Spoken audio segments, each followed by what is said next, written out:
There you are. Welcome to Zen Fits here in Blackstone, Virginia, the center of the world. But then you too are at the center of the world. So let's talk about movies.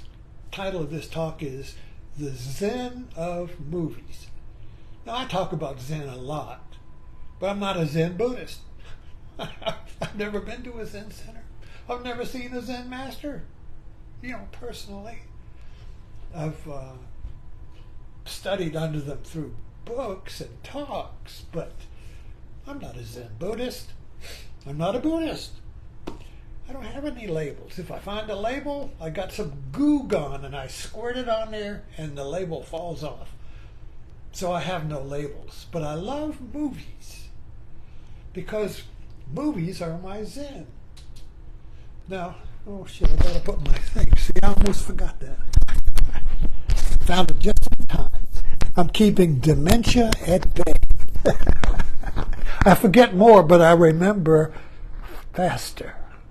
See, that was going in the right direction, because normally how would it be after I do the talk and I'd say, oh fuck, I forgot the mic. So anyway, let's get to it here. Movies. Remember Siskel and Egbert, I used to love them. That was a good show, but they never really got to the Zen of it. They never really got past the criticism of it, see.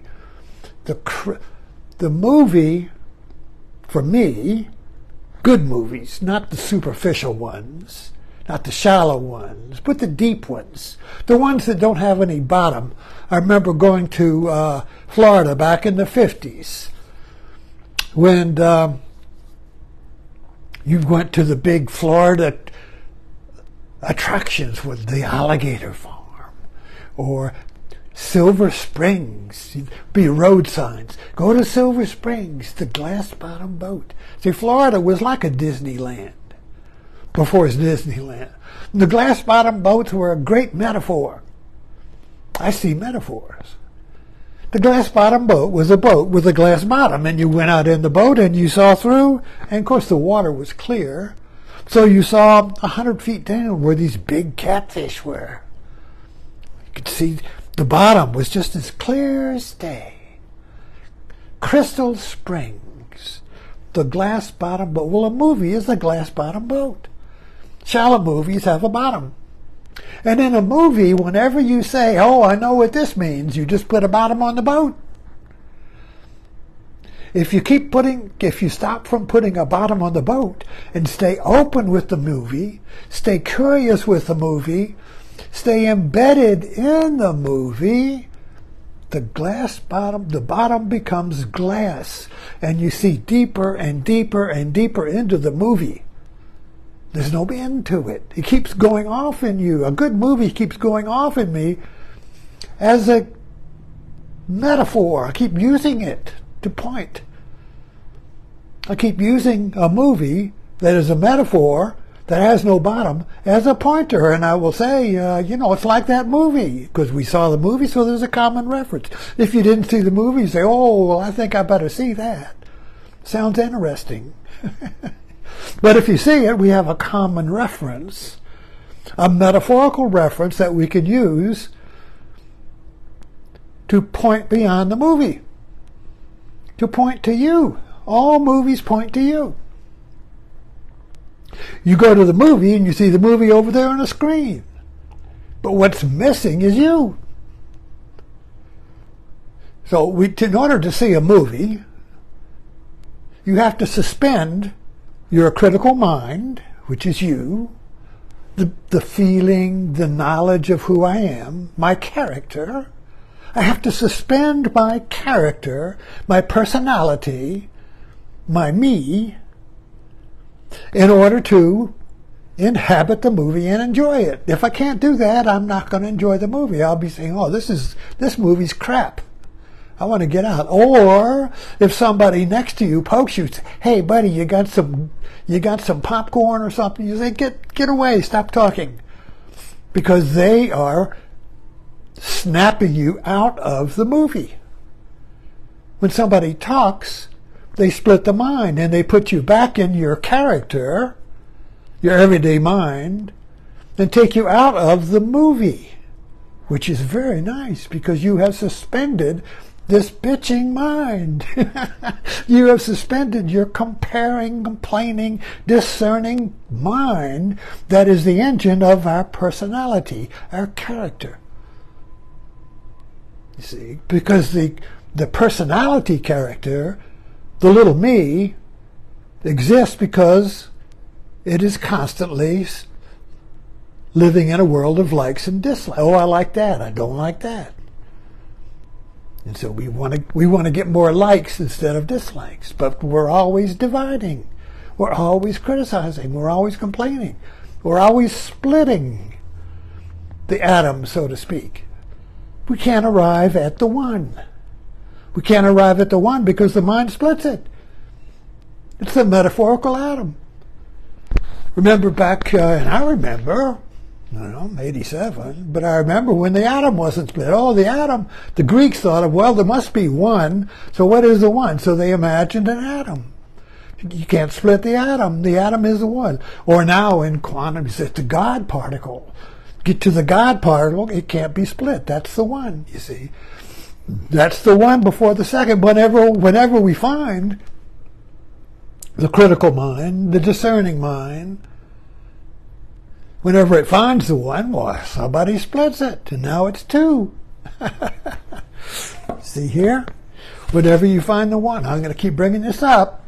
You know the hag and the princess? You should see it by now. I used it enough. You see, the hag is the, here's its eye, its nose, its mouth. And the princess, here's the little eye, its cheek, and its chin. See? So what is the one? Most people will see one or the other. Oh, I see the hag, but I can't see the princess. So is the hag the one? Well, if you see the hag, it's one. But if you see the princess, well then the one is two. So which is the picture of? The hag or the princess? Choose. You can't choose because if you choose one, you choose the other. And they're incompatible. You can't see them both at the same time. You see one or the other. If you focus on the hag, the princess will come forward. So the foreground is the one and the background is the one, but they're incompatible. This is another way of looking at the hag. Our old yin yang, Tao, you see. But we look at that as two. You see, but it's one. The hag is the princess is the hag. The yin is the yang, the yin is the yang, the yang is the yin. The true way to see this, you see, is the way we see that. But we choose now. You say, well, which one do you like? Oh, well, I like the white one. The black's no good, yeah. You see. Or this is male, this is female. Now, we divide the one into two, and we see the world as two, and then we choose. Well, I like men better than female. Or whatever, you see. You see, it's up, down, in, out. The critical, dividing, divisive, discerning. So you have to discern which one is discerning. Would say, well, I see two here, and then I prefer this. Or I see two here, but I prefer the princess. I want to be a princess. I don't want to be a hag. Yuck, you see. So I prefer the princess. But preference is no good because they're the same thing. If you prefer one, you prefer the other. But if you notice with this thing, which is really great, I love this image here. I got it from Albert Lowe's Creating Consciousness. It's a Gestalt image of ambiguity. This is an image of ambiguity. Ambiguity is a situation where each is its own opposite, and you can't choose between them because they are the same. See, the problem with this is that they are juxtaposed. Well, the yin is juxtaposed with the yang. So we see two objects here, and this is the clue here that each is the other, but our perception, visually, we see two here. But with this, which one is the yin and which one is the yang? We discover that we really cannot choose because when I choose one, I'm choosing the other. So there's no choice here. There's no choice. So let's get back to the movie. Now, I see movies as metaphors. And a metaphor, this is a metaphor. It's a visual metaphor. We think metaphors usually we think of as poetic terms, or, oh, he's a lion in class. Well, that's a metaphor. He's not a real lion. He's a lion in class is a metaphor that when I say this is very simple, but we really don't look at it. When I say he's a lion in class, I don't literally mean he's a lion. You see, he's a lion. So the metaphor is that you are a lion, the lion is you. In other words, the metaphor is that the hag is the princess is the hag. The problem with this is you say, well, the yin is the yin and the yang is the yin, and they're separate. You see, they're separate. They're like nested together, but the metaphor is not nested together. The metaphor is ambiguous. You cannot separate them, though they are different. The hag is different from the princess is different from the hag. Bam. But they can't be separated. They can't be separated. And this is a shift in the way we see. This is a shift in the way we know. This is Zen. The way I practice Zen, the way I talk about Zen. Zen is a metaphor. Zen is a way of seeing, penetrating ambiguity. Now a movie, let's get back to a movie. A movie is a metaphor because good movies, Oscar-winning movies, have a contradiction, have a twist, a contradiction. There is a contradiction here. The contradiction is, which is it? The hag or the princess? Choose. So what will happen? We'll have some people who say, well, the hag is the real, so I'm going to start a religion about hags. And the other one says, no. The princess is the real, so I'm going to start a religion or a science or a philosophy about the princess. And now there's going to be a war between the princess and the hag people, tribes, religions, philosophies, groups, gangs, tribes. The hag tribe and the princess tribe, and they go to war, you see, because you can't choose. So you have to choose one or the other. That's the way choice works. That's the way logic works. That's the way truth has a clear and distinct idea. Remember we talked about Descartes? Truth is a clear and distinct idea. Well, the clear idea here is the hag, or the clear idea is the princess. So what's truth?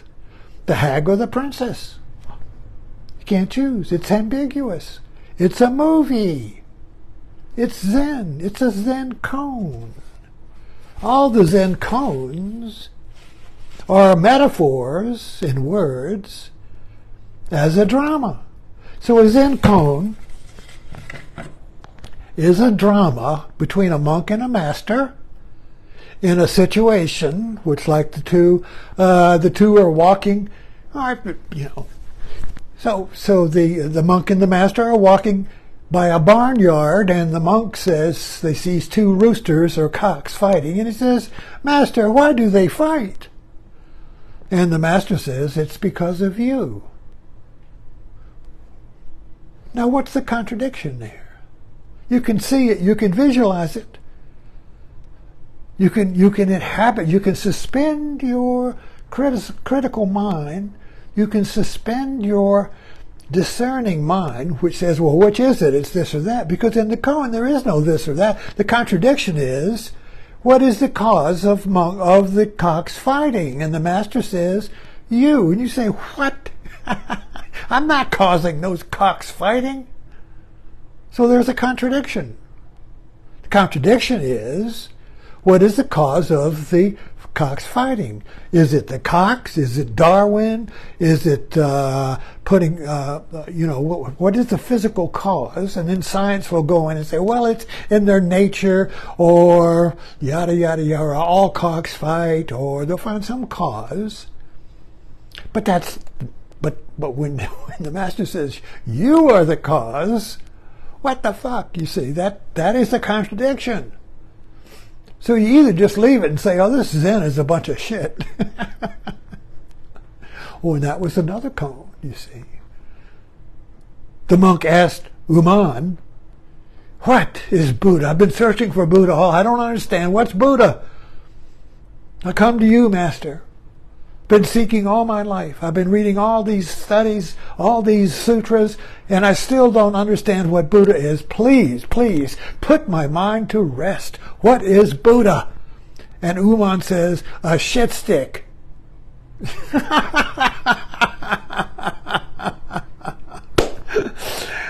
If you get it, you'll laugh. If you don't, you'll say, oh, this is crazy. This is obscene.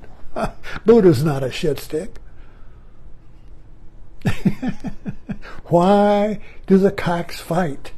It's because of you. What? I didn't cause them to fight. Why are there world wars? It's because of you. What? I'm not causing world war. Why was there a Holocaust? It's because of you. What? I didn't cause the Holocaust. I'm innocent. You see? Anyway, we'll just leave it with that. Thanks for dropping in.